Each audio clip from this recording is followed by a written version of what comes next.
নমস্কার, আপনারা দেখছেন জেলার 1 নম্বর online TV channel Birbhum RC TV. আপনাদের সঙ্গে আমি শুভাশিস। শুরু করছি আজকের সংবাদ। বিস্তারিত সংবাদে যাবার আগে দেখে নেব সংবাদ শিরোনাম। ট্রেন থেকে পড়ে অস্বাভাবিক মৃত্যু যুবক যুবতীর সিউড়িতে। তৃণমূল কর্মী খুনের অভিযোগে গ্রেপ্তার দুজনকে তোলা হলো দুবরাজপুর আদালতে। সরকারি বাস উদ্বোধন হলেও চলছে না উদ্বোধনের পর থেকে রাজনগরে। টাউন বিজেপির পক্ষ থেকে বিক্ষোভ মিছিল সিউড়িতে। কাকরতলা থানার উদ্যোগে অবৈধ মদ সহ একজন ব্যক্তি গ্রেপ্তার।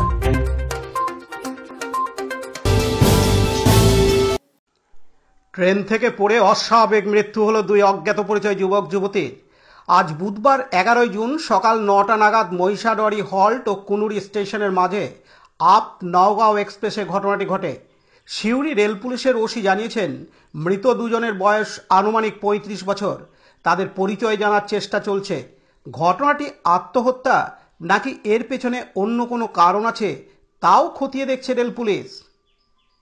পার্থ দাসের রিপোর্ট, বীরভূম আরসি টিভি, সিউড়ি। এখন বিজ্ঞাপন বিরতি, ফিরে আসছি বিরতির পর।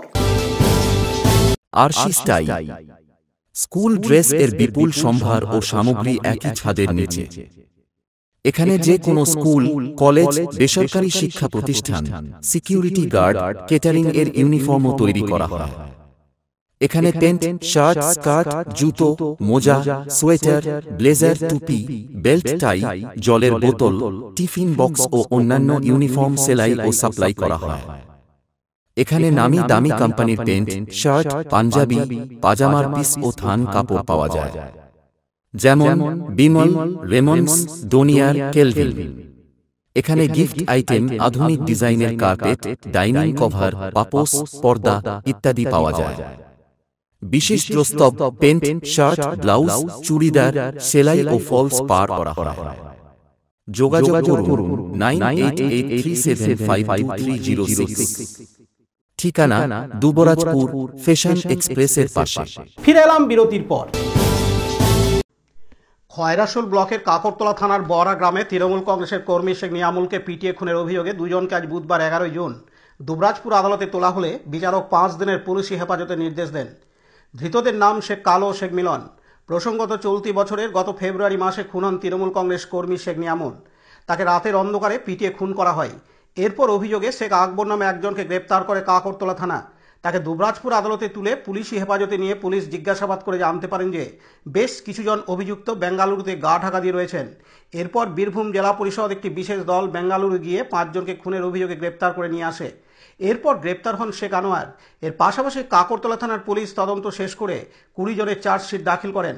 গত 25/5/2025 তারিখ পুলিশ জানতে পারেন যে শেখ কালো, শেখ মিলন চন্দ্রপুর থানায় মাদক আইনে ধরা পড়েছে। এই তথ্য জানতে পারার পর পুলিশ আদালতের কাছে তাদেরকে এই কেসের অভিযুক্ত হিসেবে চিহ্নিত করার আবেদন জানান এবং সেই আবেদন আদালত মঞ্জুর করেন। আজ এই দুজনকে দুবরাজপুর আদালতে তোলার জন্য আদেশ দেন। শেখ কালো, শেখ মিলনকে আজ দুবরাজপুর আদালতে তোলা হলে বিচারক 5 দিনের পুলিশি হেফাজতে নির্দেশ দেন বলে জানান দুবরাজপুর আদালতের সরকারি আইনজীবী রাজেন্দ্র প্রসাদ দে। এদিন তিনি আরও জানান, গত 21/2/2025 তারিখে কাকরতলা থানার অন্তর্গত শেখ নিয়ামুল বাবুইজোর গ্রাম থেকে বাড়ি ফেরার পথে তাকে হত্যা করা হয়। এই অভিযোগ পাওয়ার পর পুলিশ যখন তদন্ত শুরু করে তখন শেখ আকবরকে অ্যারেস্ট করে এবং আকবরকে অ্যারেস্ট করার পর তাকে দুবরাজপুর আদালতে তোলা হলে তার যে পুলিশ হেফাজত আদালত মঞ্জুর করেন। শেখ আকবর পুলিশ হেফাজতে থাকাকালীন পুলিশ জানতে পারে এই কেসে যে বেশ কিছুজন অভিযুক্ত তারা বেঙ্গালুরুতে গা ঢাকা দিয়ে রয়েছে এবং পুলিশ জানতে পারার পর সেখানে পৌঁছায় এবং পৌঁছালে এই 5 জনকে শেখ ফিরদৌস, শেখ লালন, শেখ সাদ্দাম, শেখ নইমুল, শেখ শরফুদ্দিন এদেরকে সেখান থেকে অ্যারেস্ট করে পুনরায় তাদেরকে দুবরাজপুর আদালতে আনা হলে তাদেরকেও পুলিশ হেফাজত মঞ্জুর করেন এবং সেই সময় পরবর্তীতে শেখ আনোয়ারও এই কেসের অভিযুক্ত হিসাবে তাকেও অ্যারেস্ট করা হয় এবং পুলিশ তদন্ত সেই সময় তদন্ত শেষ করে তাদের মোট 20 জনের বিরুদ্ধে চার্জশিট দেওয়া হয়। শেখ কালো, শেখ মিলন সহ মোট 20 জনের বিরুদ্ধে চার্জশিট দাখিল করে এবং পরবর্তীকালে 25/5/2025 তারিখে পুলিশ পরবর্তীকালে জানতে পারেন যে 25/5/25 তারিখে শেখ কালো এবং শেখ মিলন এই দুজন চন্দ্রপুর পিএসে এনডিপিএস কেসে অ্যারেস্ট হয়ে আছে এবং জানতে পারার পর পুলিশ আদালতের কাছে তাদেরকে এই কেসের অভিযুক্ত হিসাবে চিহ্নিত করার আবেদন জানান এবং সেই আবেদন আদালত মঞ্জুর করেন এবং আজকে আদালত তাদেরকে তোলার জন্য আদেশ দেন। তাদেরকে তোলার পর পুলিশের আবেদন তাদের পুলিশ হেফাজতে নেওয়ার আবেদন জানায় এবং সেই আবেদন উভয় পক্ষ যিনি অভিযুক্তের পক্ষে আইনজীবী এবং সরকারি আইনজীবী উভয় পক্ষের শুনানির পর তাদের 5 দিন পুলিশ হেফাজত মঞ্জুর করেন এবং 16/6/2025 তারিখে এই দুজনকে পুনরায় আদালতে তোলার নির্দেশ দেন। লালটু মুখার্জির report, Birbhum RC TV, Dubrajpur. এখন বিজ্ঞাপন বিরতি, ফিরে আসছি বিরতির পর। সব থেকে ভালো চিকিৎসা সবচেয়ে কম খরচে, সবচেয়ে কম খরচে। সব থেকে ভালো চিকিৎসা সবচেয়ে কম খরচে, সবচেয়ে কম খরচে। বিশ্বমানের স্বাস্থ্য পরিষেবা মিলবে দিনে রাতে, বিশ্বমানের স্বাস্থ্য পরিষেবা মিলবে দিনে রাতে। মণি মহেশ হসপিটাল, মণি মহেশ হসপিটাল, মণি মহেশ হসপিটাল, মণি মহেশ হসপিটাল। মণি মহেশ হসপিটাল, দুবরাজপুর। ফিরে এলাম বিরতির পর। বীরভূম জেলার রাজনগরের বিধায়ক বিকাশ রায়চৌধুরীর উপস্থিতিতে কলকাতাগামী বাস পরিষেবার জাঁকজমকপূর্ণভাবে শুভ উদ্বোধন হলেও উদ্বোধনের পর থেকে বাসটি আর চলেনি। এতে করে সাধারণ মানুষের মধ্যে তীব্র অসন্তোষ দেখা দিয়েছে, স্থানীয় বাসিন্দাদের মধ্যে তথা এলাকাবাসীর মধ্যে।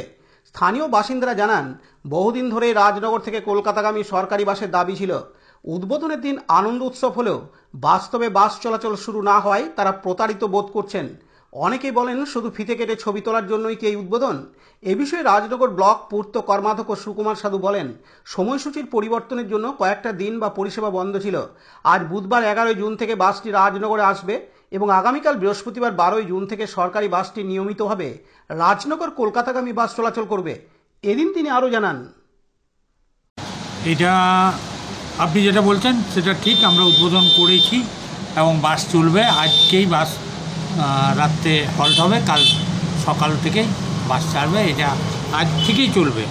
মাঝে কিছুদিন যে বন্ধ ছিল সেটা মানে টাইম শিটটা ঠিক করার জন্য বন্ধ ছিল। আমরা টাইমটা একটু হেরফের করতে বলেছিলাম, সেই কারণেই বন্ধ ছিল। আজকে বাস ঢুকবে, কোনো চিন্তা করে না। আমরা তথা তৃণমূল সরকার, মা মাটি মানুষের মুখ্যমন্ত্রী মমতা বন্দ্যোপাধ্যায়, উনি যা বলেন তাই করেন। ওনার অনুপ্রেরণায় যে আমরা বাস উদ্বোধন করেছি, সেই বাস কাল থেকে শুরু। অন্যদিকে স্থানীয় বাসিন্দারা জানান, সম্প্রতি রাজনগর থেকে কলকাতা এসবিএসটিসি বাস উদ্বোধন হয়েছিল, কিন্তু বর্তমানে সেই বাস প্রতিদিন চলে না। আমরা রাজনগরের বাসিন্দারা অনেক সময় সেই বাস ধরতে গিয়ে দেখা যায় যে সেই বাস আজকে নেই বা এখনও পর্যন্ত তার প্রতিদিন চলাচলের আমাদের কাছে কোনো খবর নেই। আমরা রাজনগরের বাসিন্দারা কর্তৃপক্ষের কাছে অনুরোধ করছি, যত দ্রুত সম্ভব সেই বাস চালু করা হোক। কারণ একবার উদ্বোধন হয়ে যাওয়ার পর এই বাস কেন চলছে না তার কারণ আমাদের কাছে স্পষ্ট নয়।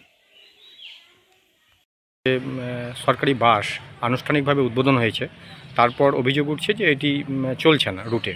তো এই নিয়ে বাসিন্দা হিসেবে আপনার প্রতিক্রিয়া? রাজনগরবাসী দীর্ঘদিনের একটা প্রত্যাশা ছিল যে এই বাস চললে অনেকেই উপকৃত হতো, কিন্তু বেশ ঘন ঘটা করে উদ্বোধন হলো, ফুলের মালা টালা পরিয়ে সোশ্যাল মিডিয়ায় দেখলাম। কিন্তু এখন হঠাৎ শুনছি বাসটা বন্ধ, মানে কোনো নিয়মিত কোনো ঠিক ঠিকানা নেই।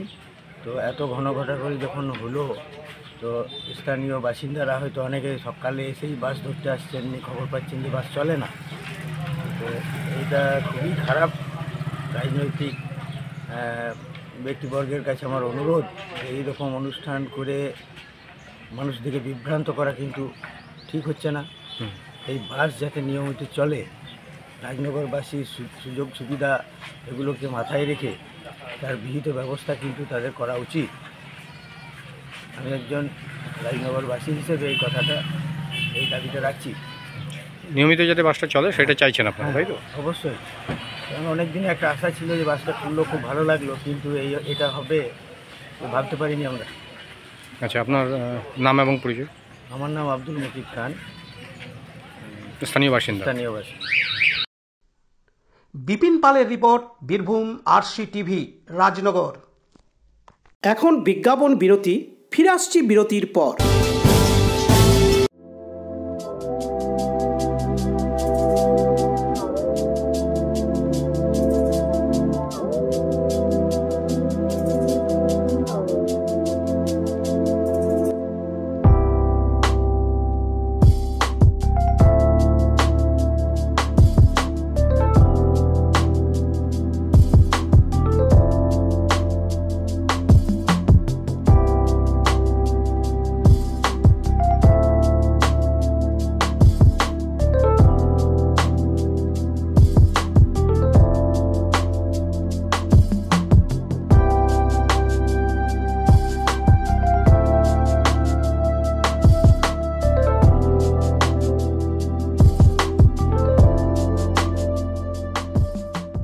ফিরে এলাম বিরতির পর। সিউড়ি নগরমণ্ডল বীরভূম টাউন বিজেপির পক্ষ থেকে বিক্ষোভ মিছিল সহ 7 দফা দাবি নিয়ে ডেপুটেশন প্রদান করা হলো সিউড়ি থানায় আজ বুধবার 11 জুন। এদিন এই বিক্ষোভ সমাবেশে উপস্থিত ছিলেন সিউড়ি টাউন বিজেপির সভাপতি সুনয়ন ভান্ডারী। এছাড়াও উপস্থিত ছিলেন বীরভূম সাংগঠনিক জেলার সহ সভাপতি বাবন দাস সহ সিউড়ি শহর বিজেপির মহিলা কর্মী সমর্থকরা। তাদের বিভিন্ন সমস্যার দাবি তুলে এদিন বিক্ষোভ সমাবেশ সহ ডেপুটেশন প্রদান করলেন সিউড়ি থানার পুলিশ আধিকারিককে। এই বিক্ষোভ মিছিলকে ঘিরে পুলিশি পাহারা নিরাপত্তা ছিল সিউড়ি শহরে। এদিন সিউড়ি টাউন বিজেপির সভাপতি সুনয়ন ভান্ডারী জানান, আজকে বিভিন্ন আমাদের দাবি ছিল, বিশেষ করে নারী সুরক্ষার ক্ষেত্রে। সিউড়ি থানাতে আমরা এসেছিলাম স্মারকলিপি দিতে। সিউড়ি শহরের নারীরা অসুরক্ষিত বোধ করছে। আপনারা দেখেছেন কিছুদিন আগেই আমাদের জোড়া শিবতলায় এক হিন্দু বাড়ির নারীকে নিয়ে চলে গেছে, অনেক দিন ধরে মিসিং। আমরা থানায় এসেছিলাম দীর্ঘদিন ধরে, সেই বিষয়ে সদুত্তর আমরা থানার কাছ থেকে, আইসির কাছ থেকে পাইনি। এছাড়াও সিউড়ি শহরের বিভিন্ন জায়গায় জুয়ার ঠেক রমরমিয়ে চলছে। সেখানে বিভিন্ন রাজনৈতিক, বিশেষ করে এই শহরে যে কাউন্সিলররা আছেন তারা মদতপুষ্ট, যার কারণে আইসি বা পুলিশ অফিসার কিছু করতে পারছে না। এছাড়াও বিভিন্ন পারিপার্শ্বিক বিষয় আছে। আপনারা দেখেছেন কিছুদিন আগেই টিএমসিপির ছাত্র পরিষদের সভাপতি পুলিশকে কদর্যভাবে ফেসবুকে বিভিন্নভাবে অপমান করেছে এবং হুমকি দিয়েছে। তা সত্ত্বেও পুলিশ তাকে এফআইআর করে ছেড়ে দিয়েছে। এইসব বিভিন্ন কারণের জন্য আমরা স্মারকলিপি প্রদান করলাম এবং আজকে ডিএনটি ডিএসপি ছিল, তিনি আমাদের আশ্বস্ত করেছেন যে আগামী দিনে সিউড়ি শহরকে এই সমস্ত নেশামুক্ত করার এবং যে মহিলা মিসিং আছে তাকে দ্রুত উদ্ধার করার একটা প্রতিশ্রুতি দিয়েছেন।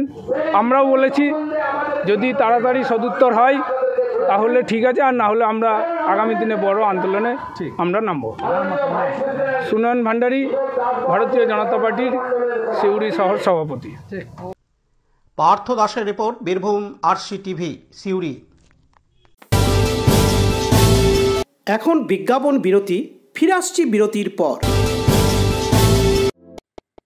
দুবরাজপুর শ্রী শ্রী রামকৃষ্ণ আশ্রম পরিচালিত অভেদানন্দ সেবা মঙ্গল হাসপাতাল বীরভূম জেলার বুকে একটি অন্যতম সেরা চক্ষু হাসপাতাল।